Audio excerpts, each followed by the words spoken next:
Good afternoon, everybody. Bonjour. Uh, Welcome to a Pause-Midi talk of the Alliance Française of the Lake Champlain region. I'm Eric Trinkus, who hosts this. And today we have Lisa Elvin-Staltari, who will be talking about Les Filles du Roi. I'd like to give a special welcome, not only to our own members, but to all of you who are not members of our Alliance Française. Welcome. This Actually, a little over half of the people who signed up are not members. I'm glad these things are getting out to a broad audience. So without further ado, I will turn it over to our speaker, who will continue on from there. Thank you, Eric. Let me do the share. Well, hello. My name, of course, is Lisa Elvin-Staltari, and I have been a professional genealogist for about 15 years, and but a genealogist nearly all my life. As a writer, a speaker, and a YouTube creator of Have Roots Will Travel, I explore so many fascinating topics. I'm so pleased to be able to share this topic with you, and discovering this part of Quebec's history connects you with the magnificence of the Filles du Roi program and links you to France and beyond in ways you cannot imagine. Now, I am speaking to you on behalf of La Société des Filles du Roi et Soldats du Colonial Corporation. I am the membership chairperson and also a director of the society. I'm honored to speak to you on their behalf. We were established in 1994, and this organization has spent over 30 years dedicating themselves to honoring the courageous women and men who journeyed to New France and with a vision and played a pivotal role in the creation of Quebec. By tracing your lineage to one of these remarkable individuals, you can receive a beautifully designed certificate featuring both your name and your ancestors. Alternatively, you may also join as an associate member without submitting lineage information. We also publish a biannual journal that delves into the rich history of Quebec, and our website serves as an invaluable resource for research, and we are always there to support you in your genealogical endeavors. These are the descendants of Filles du Roi. There are so many of them. And I just recently did Taylor Swift. I've done Madonna, and I've done Matthew Perry, actually. And all of these amazing people can trace their lineage back to the Filles du Roi. And it's surprising for many of them, because you don't know where your ancestry will take you. And you may be, not even know that you have, many people don't know they have that French Canadian link, but there they are. Let's talk about Quebec. Many of you have been to Quebec or from Quebec. Quebec is a vibrant and multicultural place, often called the slice of Europe and North America, but its history is truly fascinating. Did you know that Quebec, or La Nouvelle-France, as it was originally called, was established before the Mayflower even set sail? In 1608, a French fort was built, and by 1617, French pioneers had already settled there, 3 years ahead of the Pilgrims in Plymouth. So if the French got such an early start, why aren't we all speaking French today? Why isn't all of Quebec or Canada, oh, well, Quebec is French, but Canada or North America? The answer lies in Quebec's complex and very eventful history. Over time, key events, both local and global, shaped the colony and its future in surprising ways. By exploring this very rich history, we can better understand how Quebec became the unique and remarkable place it is today. Let's dive in. So let us have a look at the three, I call them our three founding fathers. So we have Jacques Cartier, who came first. In 1534, Cartier explored Newfoundland, Nova Scotia, and the St. Lawrence River, and also eventually founded and established Stadacona, which was Quebec City, and Hochelaga, Montreal. Believing he had found a route to China, he named the rapids La Chine, or La Chine. Cartier's journeys introduced the term Kanata, which was Huron for village, and became the word Canada. The second father, and our true father of Quebec, is Samuel de Champlain. In 1608, Champlain founded Quebec City and established that habitation, the first settlement fortified with walls and a moat. Known as the father, truly, of New France, he led its growth until his death in 1635, solidifying the French presence.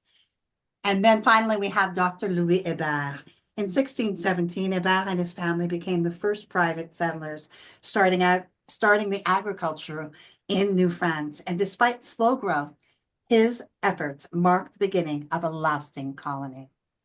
Now, these are the men who helped found it. What happened?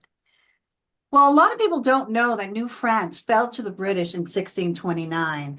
And what happened was the Kirk brothers showed up they were fighting during the Anglo-French War, and they captured Quebec by cutting off the French supply lines. So by 1629, Samuel de Champlain had to surrender, but he went off back to France, as did many of the habitants that were there now. There weren't that many.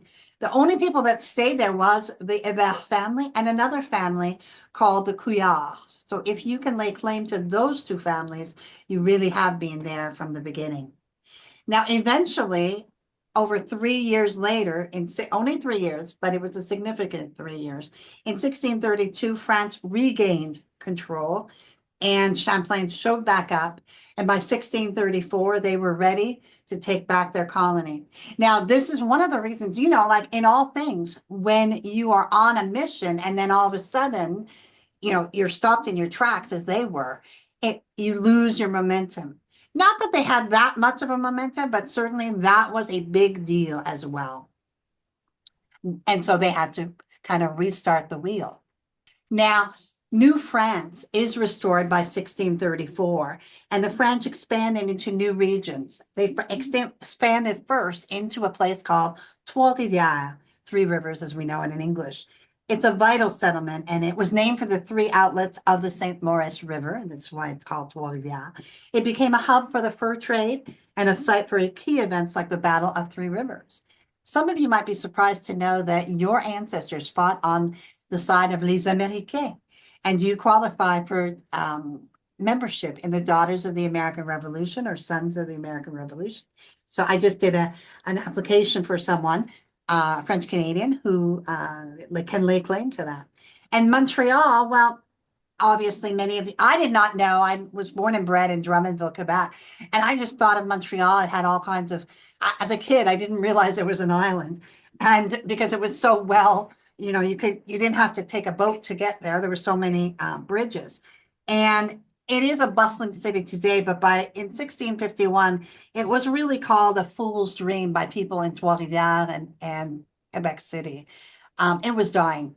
And the man who saved it was Paul Chomedy de Maisonneuve, who by 1653 went back to France and said to 100 settlers, and he paid them, and said, please come.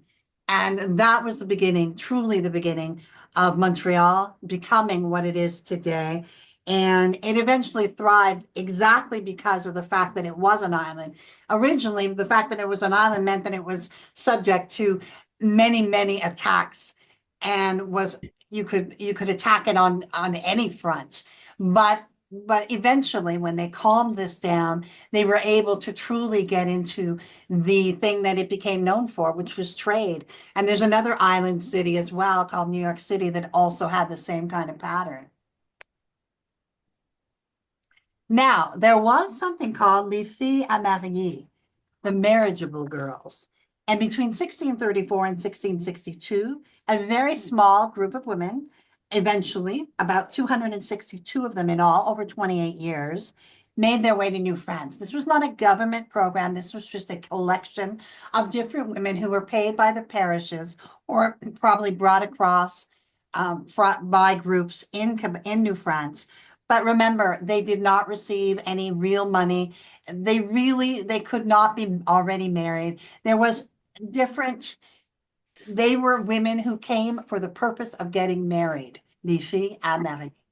And it was not a lot of women.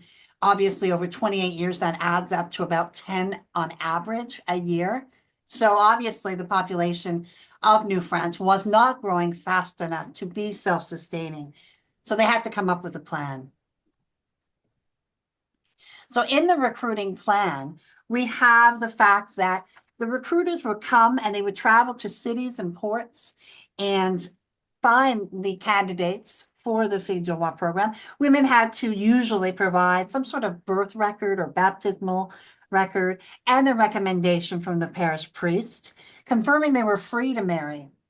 So we couldn't have anybody who was married and trying to escape, that sort of thing. Once approved, they entered into a contract and received a coffre, a case, which was filled with all kinds of things that they would need. Everything from, laces for their shoes to needles and thread and fabric. These women were probably aged between 18 to 45, although many of them were much younger than that. I have some as young as 12. 12 was the marriageable age at that time. So you were legally allowed to marry a girl who was 12. Once there, they could choose their husband, but they were required to marry. They couldn't just, use the program, in other words. And then once they married, they received that signing bonus. That signing bonus would be about 50 pounds, but eventually some of the women received far more. Like in sports today, the signing bonus, if it's really somebody amazing, and there were some very noble women who came in the program, and they would receive as high as 1,000 pounds for marrying, usually an officer, someone of means. And this program was so vital in building this stable and growing population in New France. And so once she was kind of in the program, what would happen? Well, they would have to find a way there.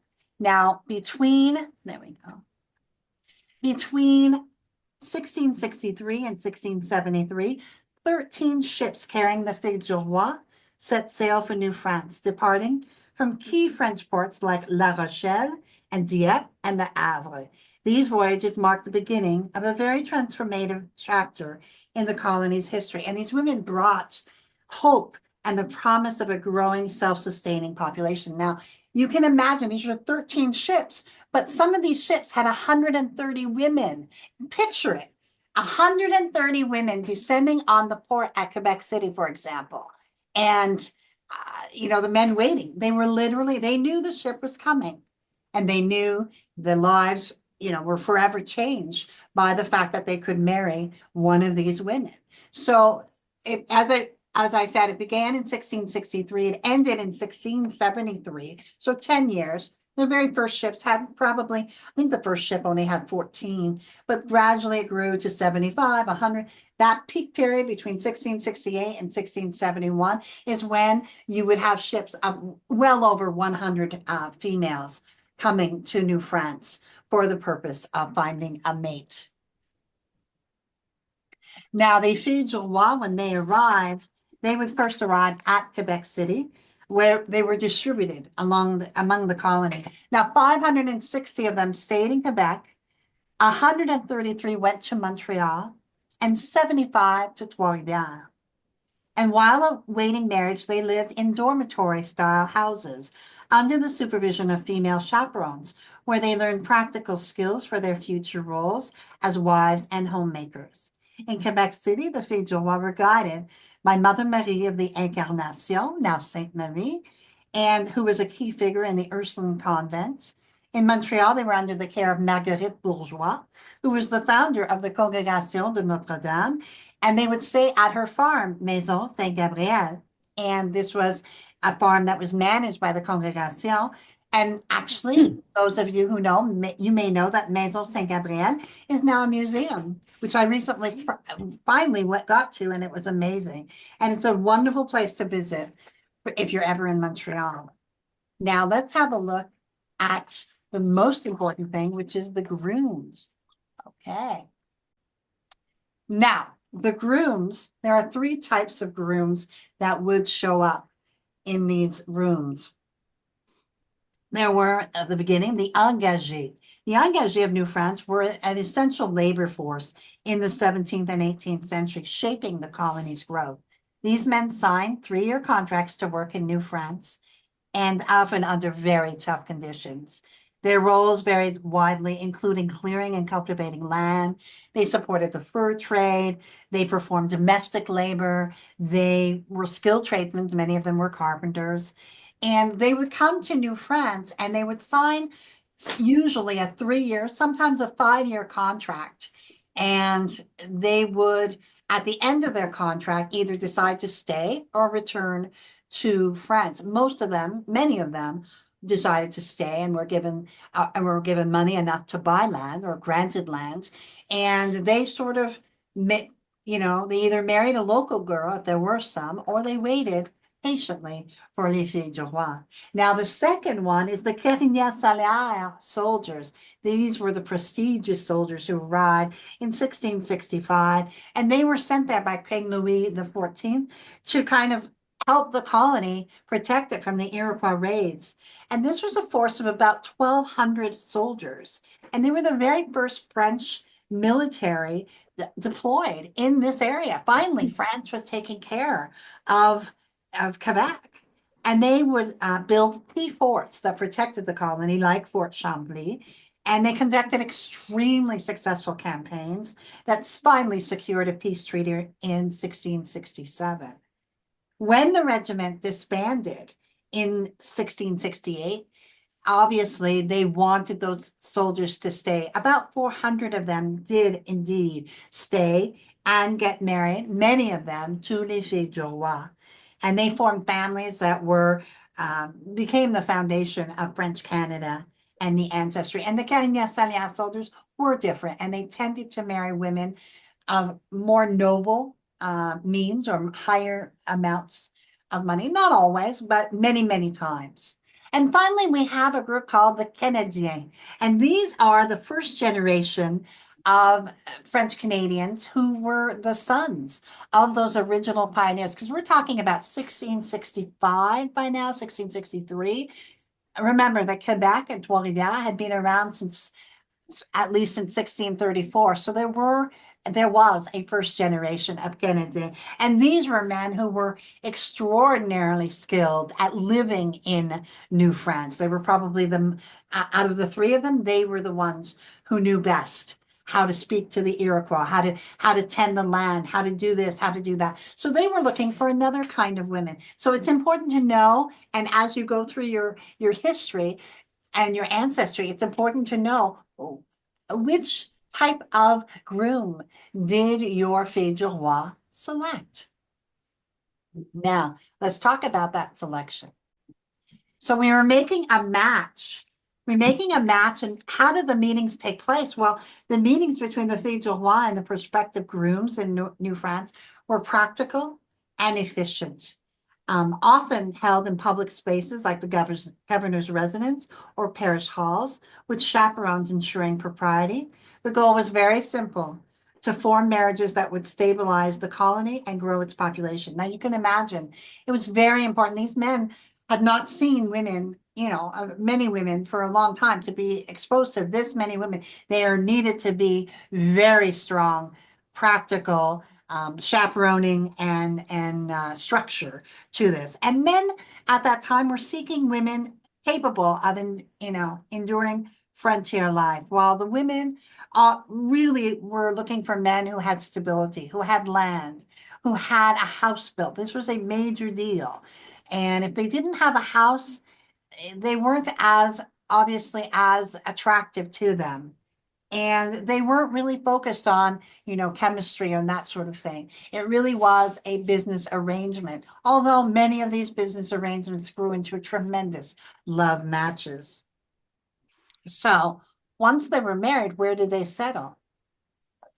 Now, in Quebec City, we have 101 Filles du Roi who ended up there. So many, many Filles du Roi. Charlebourg, which at the time was a separate city, now is a suburb of Quebec City. We have 82.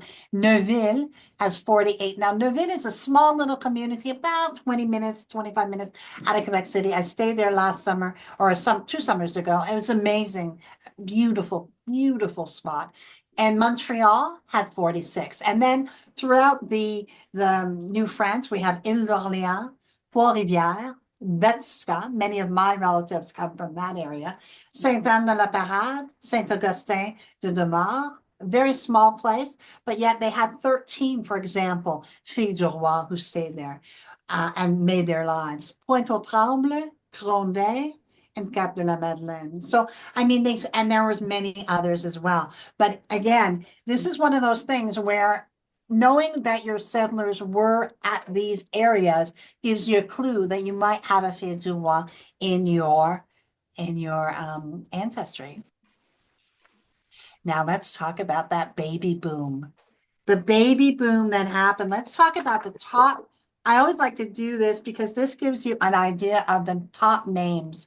We have Roi, and then we have Gautier. These are the top 10 names that would come. We have Gagnon, we have Lefebvre, we have Morin, Boucher, Côté, Bélanger, Pelletier, and Paquet. These are the key names. There's many others as well, but these are the most common and the largest families that were created in France at that time. And then over 40 years, between 1634 and 1673, we have a combined of about 1,000 women who descended on New France. And it helped to really build the Quebec that we know today. And other women arrived as well with their families and were just, they married into either the grooms or the Carignan-Sanière soldiers. They were not Filles du Roi. And those were part of the contribution as well. And once they were married, there was a strong incentive to have large families. Families with 10 children, for example, would receive a yearly pension of £300, which increased to £400 for 12 children, and on it went. And this led to an incredible baby boom with more than, in that period of time, with more than 4,445 babies born to these families in just over a decade. The success rate of these unions was astonishing, around 96%. So you can imagine the priest was run off his feet trying to get these babies baptized. I mean, you will see all the baptisms that took place because they had to baptize the baby within 24 to 48 hours. Otherwise, it was very, very scary for the people because they were worried that the baby would pass away and not be baptized and that sort of thing. So it was very critical for the parish priests to do their job. And the genealogical impact is immense. Nearly all Quebecers today can trace their lineage back to at least one and often many of these courageous women. Their descendants extended far beyond Quebec, ensuring their legacy across North America. Large families were the norm, with some women bearing as many as 20 children. The church strongly encouraged this, and priests often visited families to discuss plans for more children. Even in modern times, this cultural emphasis on large families lingered.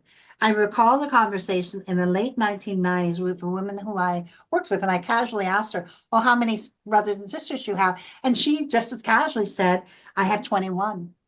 And I remember going, oh my God. I said, 21, really? She said, well, we lost a few, but there's 21.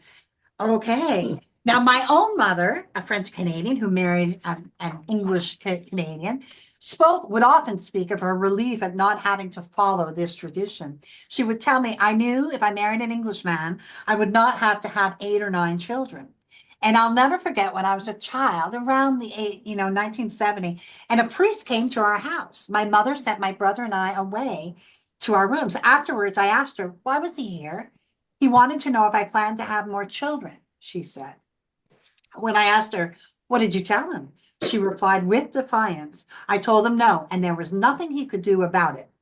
Yet I noticed the encounter shook her up a bit. And so such was the power of the church in those days. This history reminds us of the deep cultural and societal ties between family, faith, and identity in Quebec.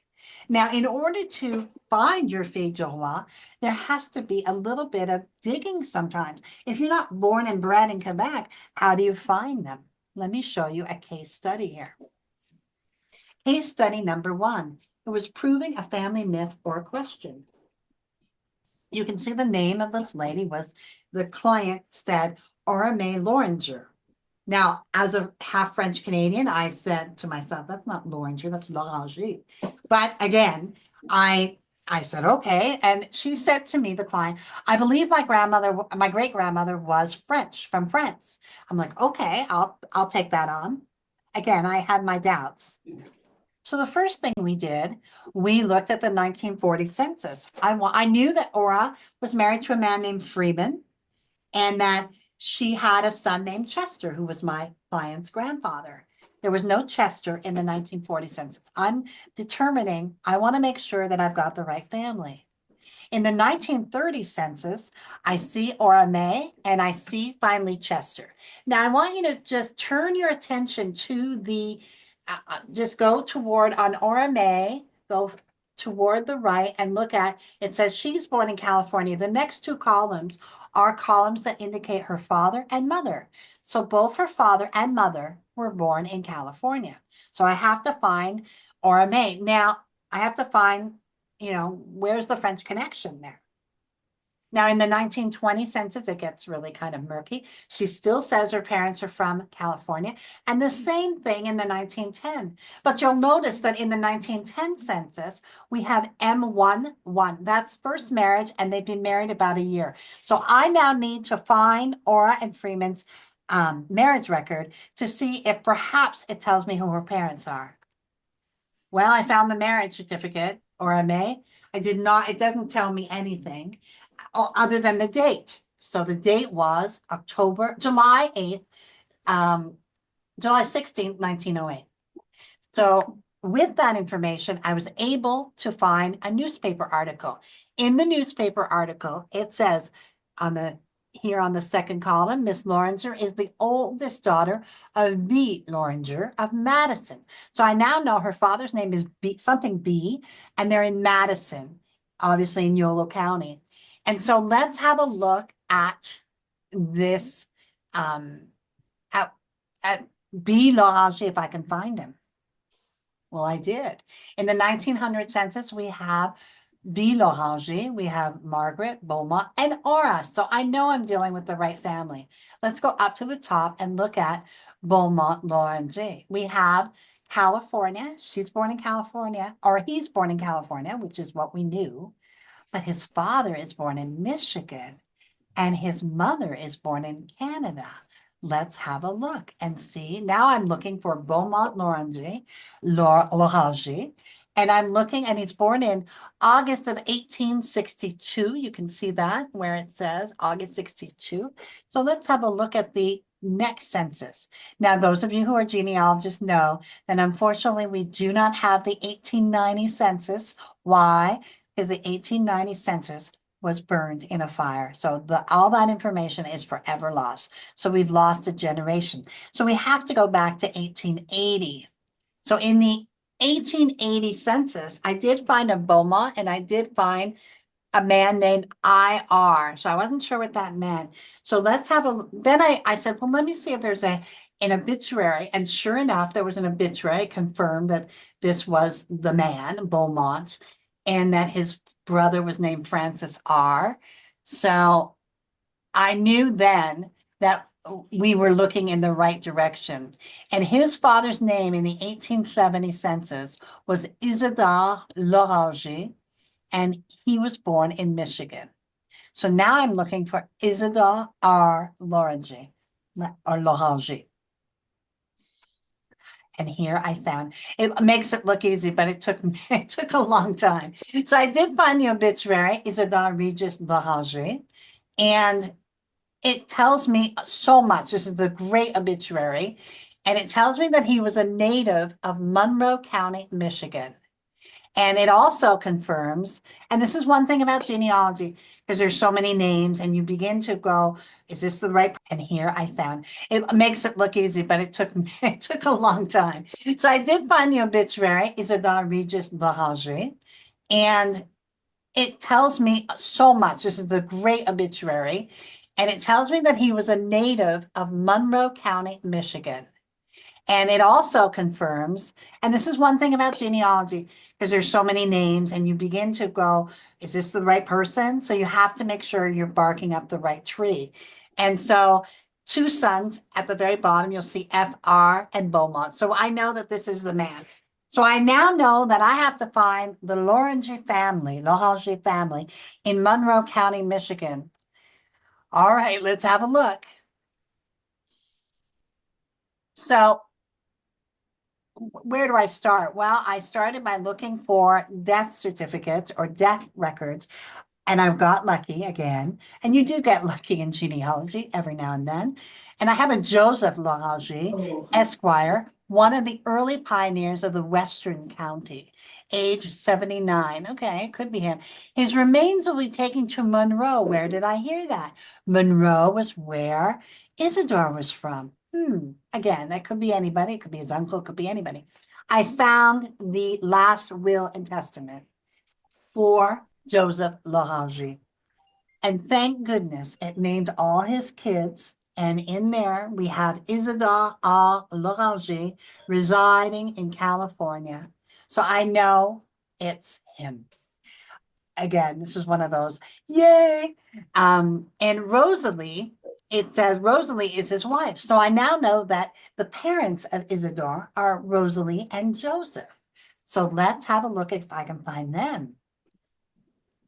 This is the marriage certificate between Joseph Loranger and Rosalie Chabert. And this is Loranger, fils major de Claude Loranger et de Marguerite Melançon. Those of you who are unfamiliar with French Canadian genealogy, the fact of the matter is, if you find the marriage record, it will give you all the generations you need. It will give you the person, and it will give you his father's name, his mother's maiden name, and similarly, the bride, it will also give her father's name and her mother's maiden name. It's just an incredible piece of information.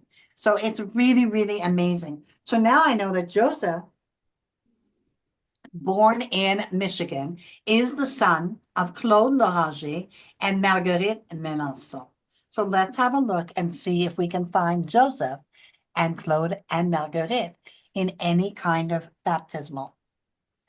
So yes, I finally found him in Yamachiche, Quebec. I actually went there. It's a cute, cute, charming community with a great deal of history. So on the 19th of February, 1782, was born Joseph of the legitimate marriage of, trust me, if it wasn't legitimate, they would let you know, Claude Loranger and Marguerite Melançon. So I now have brought the family from California all the way back to Quebec. Now, I'm still trying to find this France connection. Let's see what I can find. The path to a Fille du Roi. So we started with Aurame Loranger, born in California.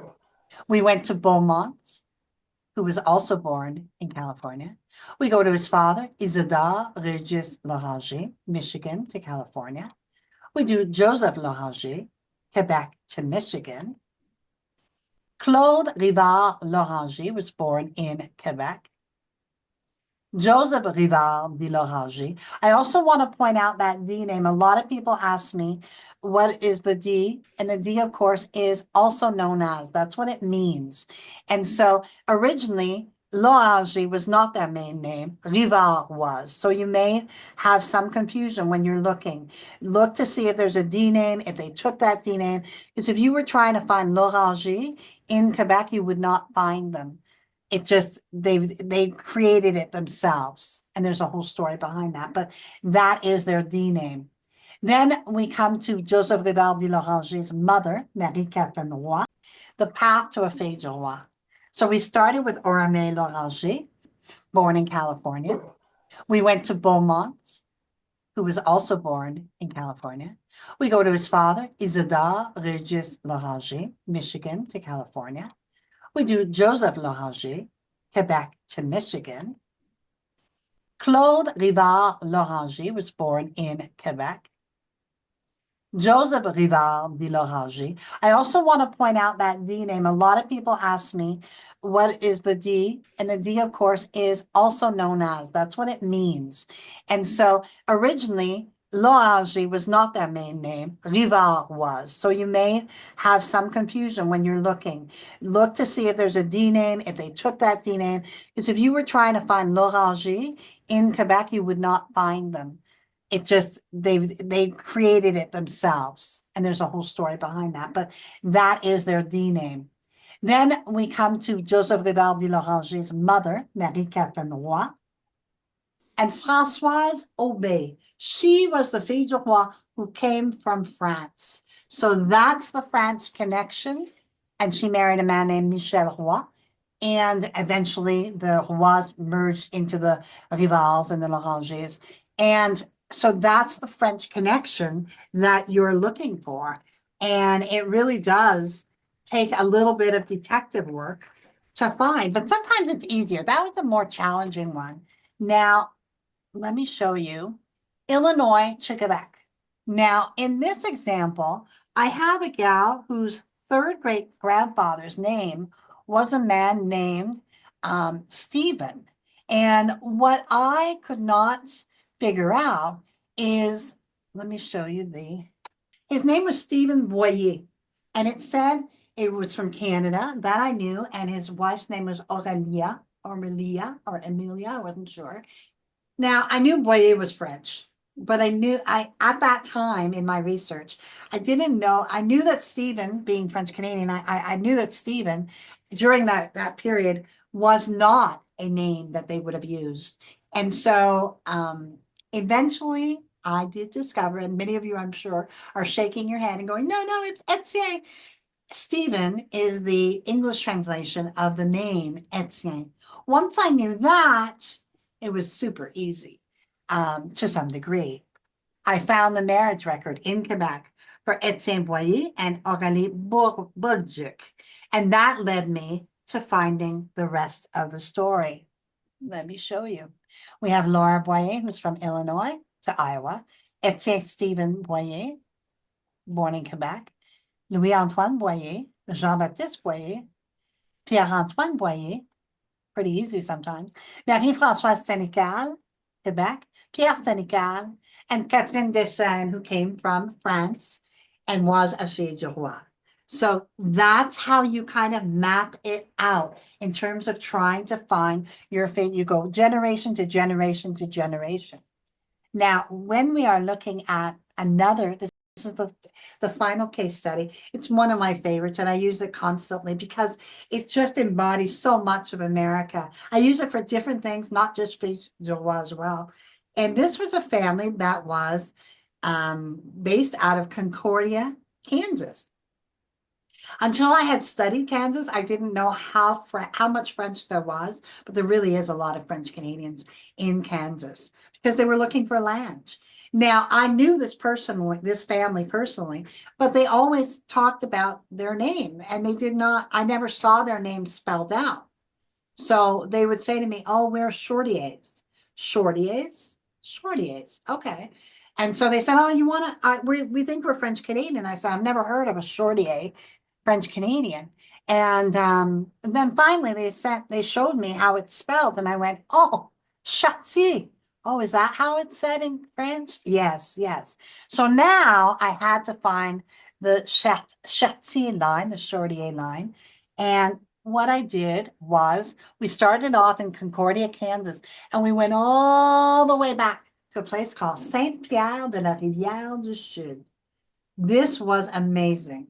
Let me show you the trail of the Châtier line. It really is a study of America. And we start off with a Roland Jewel Châtier, born in Kansas. We have Robert Perry Châtier, born in Kansas. We have Perry Albert Châtier in Wisconsin. What's he doing in Wisconsin? Well, it turns out that his father, Narcisse, fought in the American Civil War alongside his brother, his brother, Narcissus' brother, actually died in one of the battles. Narcissus survived, but he was based out of Wisconsin. Remember that Wisconsin had a great French-Canadian legacy, and he went there for land and somehow got caught up in the Civil War. His father, Narcissus' father, would show up as well, Ignace. He would end his days in Kansas after his wife died. He joined them in Kansas. Then we have Pierre Jean-Baptiste Chartier, who was born in Quebec. And then we have Jean-Baptiste Chartier. Now, what makes Jean-Baptiste interesting on so many levels is you're going to find that Jean-Baptiste Chartier is actually an American patriot. He fought on the side of Les Américains in the American Revolution. And I just had somebody accepted into the DAR with this person's, with her ancestry. This is one of her great-grandparents. And then we have Jacques Chartier, I'm sorry. And then we have Michel Chartier. And finally, we come back to France with Marie Magnier, who was born in France and was the matriarch of the Chartier family in Quebec and throughout America. Just an amazing, amazing family in terms of the journey that they took from the Filles du Roi all the way to Kansas. Now, the Filles du Roi were among the most amazing women who founded and grew French Canada and beyond, and their legacy lives on throughout North America as we find more and more descendants. Their bravery, their strength, and their determination to create a family meant that they saved New France from extinction and ensured the French-Canadian population of Quebec and the connection to France. We are eternally grateful for their sacrifice. And with that, I say thank you and merci beaucoup. I want to introduce you to my YouTube channel, Have Roots Will Travel, and also my website, Have Roots Will Travel. And now I open the floor for les questions, the questions, anything you want to ask. I will be thrilled to do that. Let me stop screen sharing. There we go. Thank you very much. You're very welcome. It's very it's very interesting roots. Actually, if I may, as the kind of the host of all this, might start out with some questions. The first one in the chat is actually mine. Yeah, about the mortality rate, but on you talked about them having very large families, and I'm sure there was not only happened naturally, but there was an incentive to have large families. Oh yeah, oh yeah. For a variety of reasons. But do you have any idea, if a couple have 15 children, as indicated by baptismal records, what might be the level of infant mortality, and how many of them actually live to adulthood and yes, and that's a very good question. In my biographies, because I'm doing all of the individual Filles du Roi in my YouTube, and I list all of the children. So let's say, like I just did one, had 18 children. Okay, 11 of them survived. Okay. Okay. I also point out a lot of them became nuns or did not marry. I mean, not everybody in New France got married and had children. But I wouldn't say 50%, but I would say probably closer to 70, 60%. And in terms of infant mortality, certainly it's very surprising when you do a family and they have 14 children and they all survive. I mean, it doesn't really happen that often. It does. And these are really strong families. These are families who had, by 1729, would have 300 descendants. One woman came to New France as a mother. Her name was Anne Roy. Actually, it was not Anne Roy, but her son was Michel Roy. And he ended up, I think she is the #1 Filles du Roi with 301 descendants as of 1729. So you can expand on that. A lot of infant mortality, a lot of women who died during many of those smallpox epidemics, all the epidemics that happened. So they would have one or two children and then they would die, and then the husband or would continue on. So you had a lot of more blended families than you could imagine. Okay, thank you. Yeah. The next question, I guess is changing L'Orange to L'Oranger. The spelling change that somebody noticed that. But that seems to have been fairly common. Oh, yes. Yeah, and also I remember I think it was David Vermette pointed out that a French Canadian whose name was Jean Racine became John Root, and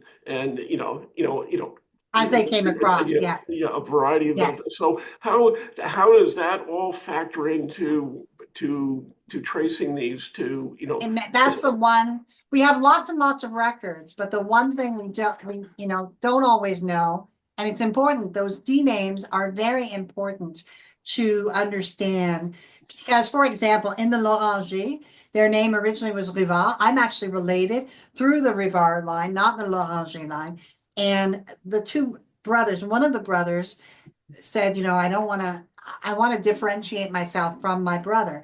And it turned out a lot of them were nicknames. So, for example, in this case, he was a man who planted his land so well that he was so organized in the rows, and they called him l'orange, il arrange les affaires. So it becomes like it was the rose, and that was his nickname. That because he had all of these different rows that he planted all of his field in. You can have le duc, you can have a lot of times you can find, for example, in the D names, will be the name in France where they're from.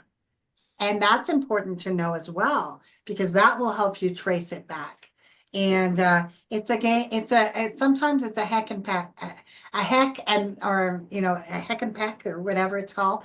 And you just kind of have to figure out why were they called that. And what is really confusing is you'll have, okay, for example, you'll have the Rivard de l'Oranger, and then their sons will go along with Rivard de l'Oranger. But then maybe one of the sons will say, oh, I like Rivard. I'm going to go back to Rivard. So in another generation, you'll have the Rivard de l'Oranger go back to Rivard. So you really have to, when I say generations, it's a very painstaking work in terms of trying to find out what you are, that you're not barking up the wrong tree. That's the main thing. Yeah, okay. Yeah. Next one, is it possible to find where in France the Filles du Roi were born? Oh, yes, very much so. You'll find that in now, not everyone, and there are many who are, unknown, but in the marriage record, the beautiful marriage record, it will tell you the parish of the Filles du Roi and where she came from. Okay, so it will tell you the parents and where they reside. And so, yes, it's very possible. The only challenge I have when I'm creating my stories is that a lot of times the names of the parishes or towns have changed. And so I have to kind of figure it out. The provinces are different. We're talking about 17th century France before the revolution and all of that. So that makes it challenging unless they're born in Paris, because the Paris was Paris. But in these small villages and these small places, during the revolution, they changed so many names. So you really have to, I've learned a lot about France without actually going. Okay. Okay. Yeah. Next one is, do you know why the first name on your list was Roy or Roy? Roy, is that, was that, Because it's the number one. yeah, yeah, but why is it number one? Do you know why it's Because they number had more one? babies. I really think so. Oh, yeah. No, I know so. I know. No, it's not. uh, It's really like when I talked to you about the number one woman who had, her name was Anne Leroy. I think that was Anne. I can't remember, but her son obviously was a Roy. And she was the number one Fille du Roi in 1729 with 301 descendants as of 1729. And so I did an analysis a while back, and it really is a question of, and it becomes the question of how many boys do they have? Do they have a lot of boys? Do they have a lot of girls? A lot of times, if they had a lot of girls, that main name is going to be gone. So if Roi had never had any boys, then you wouldn't have Roi. You'd have another name. Yeah. Okay. I'm not sure I understand the next one, but it says, where do you place my 9GG and then depart in the history of early New France? Is that too specific a question at this What point? is that? I'm sorry, I didn't understand. I'm reading it off the chat. Where Okay. do you place my 9GG? I guess that's 9 generation. If I can see, okay. Yeah, Oh, wait a minute, I see, okay. yeah. And then is that too specific a question right now, or should Where do they? you place my nine? Where do you, oh, Hélène de Portes in the history. Oh my goodness, she's such an amazing woman. She's not a fille du roi, of course, she's a native. And but she's a wonderful, wonderful woman. She was the first white child born in Quebec in 1620. So she was the firstborn. And she went on to marry different families. I think it was Cloutier, one of them, and a Couillard. I think it was, I know it was Couillard, but certainly an extraordinary woman, extraordinary woman. Okay. One day I'm going to be doing studies, biographies of these independent people, not the Filles du Roi or Filles Mariées. I'll be doing studies on pioneers, but she's one. And I've read the book. I don't know if the lady who asked, or man who asked, if they've read the book on Hélène's World. It's an amazing book. It's amazing. You've got to check it out. Okay. Okay, next one, I don't know if you can, if you're looking at the chat, uh, the historical emotional background to the connection. What's that? I'm sorry. Yeah, next one, it says fascinating how I now can sense the wonder. It's really, Oh. yeah, it's, Oh, yeah, no, I mean, the fact of the matter is that, and this is such a good question. Thank you so much. The name is Lucy. Thank you. And I believe, and I've now done over 400 videos on these women, and I have about 40 of them that are my filles du roi and that sort of thing. But as I study them, I am amazed by the strength of the women. And I believe that the strength of these filles du roi and what they went through led, and the fact that they held on is a matriarchal society.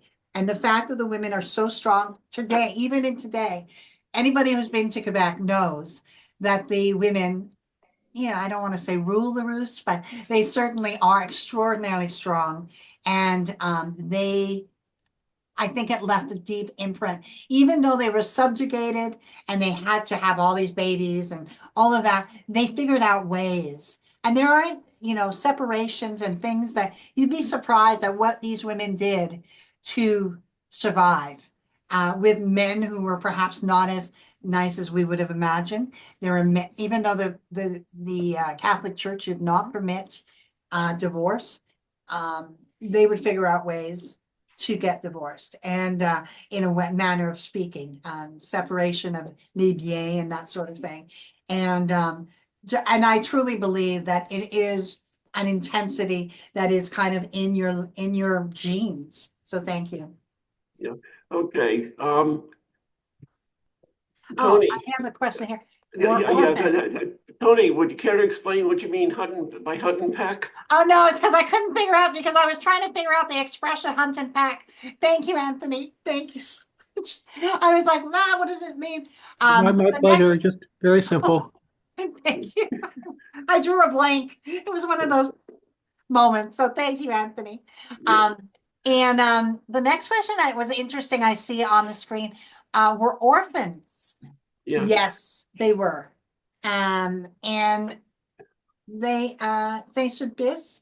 I don't know if it was Saint-Sulpice. It was another name. It was Salpêtrière, l'hôpital Salpêtrière. Saint-Sulpice is actually a church in Paris in I think the 3rd or 5th arrondissement. But yes, and many of them did come from, and I'm going to be doing a video on that particular hospital.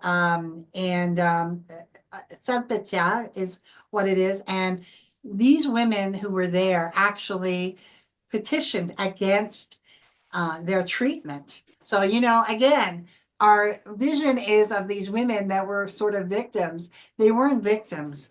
They were they wrote a note. I think 37 of them signed it and said these conditions are abhorrent. And so if your ancestor was one of those and came across, more power to you, rock on. Yep. Oh, Noël Morin, thank you. Hélène Desportes, thank you. Thank you. Hélène Desportes was actually married to Noël Morin. Thank you. Yep. Okay. And I put your YouTube. Oh, thank you. Thank you. I put it in there. Thank you. Okay. It's a fascinating topic, and it takes you places that you can't imagine. You can't imagine, like, some of these people. A lot of them were actually Protestants. And were escaping from the revolt. So we have this idea that they're all Catholic, and no, they actually had to escape from what was going on. Certainly in La Rochelle and different places that had that happen to them, in Rouen even. And so they would have to take oaths of allegiance, because you had to be Catholic to live in New France at that time. And that's one of the reasons why the growth, they couldn't, in America, you could just take anybody, right? In New France, you had to create your own population. And so you couldn't export, you couldn't import them. You had to create them because they had to be Catholic. Yep. Okay. Are there any more questions? Thank you so much for the wonderful questions. Well, yeah, there are thank yous in there, and thank you so much. Let me thank you for the time and the effort and all the information. And if anyone has any questions, please feel free to email me. I don't think I put my email, lisa@haverootswilltravel.com. So if you have any questions that I can answer for you, I'd love to be able to do that as just a follow-up for y'all. Because I couldn't possibly, but I had to cut my presentation and make sure that I was able to come in under the wire, so to speak. Yep. Okay. Okay. Well, thank you very much. Thank you, Eric, for everything. Yeah. Have a good day. And merci beaucoup. Merci beaucoup. À la prochaine. Yep. Yep. See. All right. Bye-bye. Bye.